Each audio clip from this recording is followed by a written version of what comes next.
Kapitolyo ng Bukidnon idineklarang Heritage Building ng National Historical Commission of the Philippines.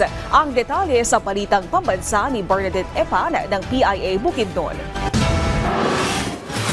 Opisyal nang inilunsad ng National Historical Commission of the Philippines o NHCP ang historical marker para sa Kapitolyo ng Bukidnon bilang pagkilala sa makasaysayang kahalagahan ng gusaling ito. Itinayo noong 1933 na nanatiling matatag at halos hindi nagbago ang istruktura ng Kapitolyo ng Bukidnon sa loob ng 72 taon. Nagpapatunay sa mayamang arkitektura at kasaysayan nito. Pinangunahan ni Regalado Trota Jose Jr., tagapangulo ng NHCP, ang unveiling ceremony ng historical marker. Sa loob ng mahigit na 9 dekada, napanitili ang katatagan at kaligtan ng Kapitolyong sumasalamin sa makulay at malalim na kasaysayan ng Bukidnon. Ang pagkilalang ito ay alinsunod sa Ordinansa 2021-082R na ipinasa ni Board Member Attorney Nemesio Beltran Jr. na formal na nagdeklara ng Kapitolyo bilang isang Provincial Heritage Building. Unang itinayo ang Kapitolyo ng Bukidnon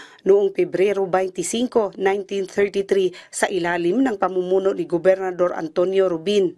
The very first building that was built made of kahoy lamang kasi bali yun ang ginawa ng Bureau of Public Works alinsunod sa pagka-separate na probinsya ng Bukidnon through Act 2408.